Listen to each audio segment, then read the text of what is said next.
จ้าสบายดีสำหรับทานสายทุกคนเนาะสำหรับทานหลายที่เรามีปัญหาเรื่องเสื่อมสมรรถภาพทางเพศเนาะเช่นว่าน้องสายตื่นโตเนี่ยน้ำน้อยบ่ค่อยแข็งโตน้ำอสุจิน้อยมีปัญหาเรื่องมีลูกยากเนาะบางคนก็แต่งหล่อมาหลายปีเนาะพยายามเอาลูกกับบ่มีลูกเนาะน้ำเสียน้อยแบบนี้นะแล้วสำหรับคนหลายที่ว่าค่อนข้างสูงอายุแล้วเนาะที่ว่ามีปัญหาเกี่ยวกับต่อมลูกหมากเนาะจะเป็นต่อมลูกหมากไง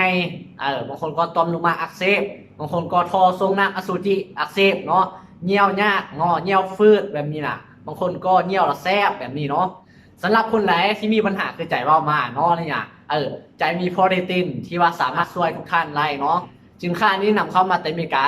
คนที่นำเข้ามาก็เป็นท่านหมอเป็นด็อกเตอร์เนาะตัวที่จะช่วยได้ก็มีโรโยเบต้าแล้วก็โฟริตันเนาะและตัวโรโยเบต้าเนาะจะช่วยในการพื้นผูสมรรถภาพทางเพศ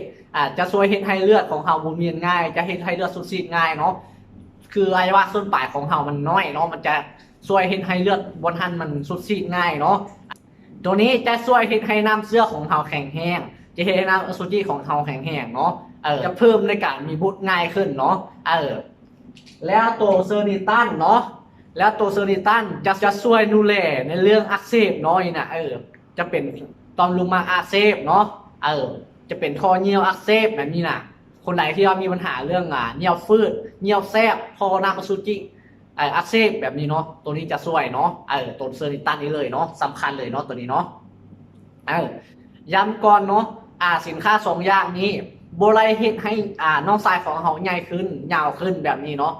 มันจะบ่ได้ช่วยเนาะแต่จะช่วยพื้นผูเนาะสมรรถภาพทางเพศของเราเฮ็ดให้คือเรากลับมาเป็นเบาเนาะหรือเฮ็ดให้น้ำอสุจิของเราหลายขึ้นแบบนี้เนาะสำหรับคนร้ายที่ว่าสนใจเนาะก็สามารถสั่งซื้อได้หรือโทรมาปรึกษาใจก่อนได้เนาะ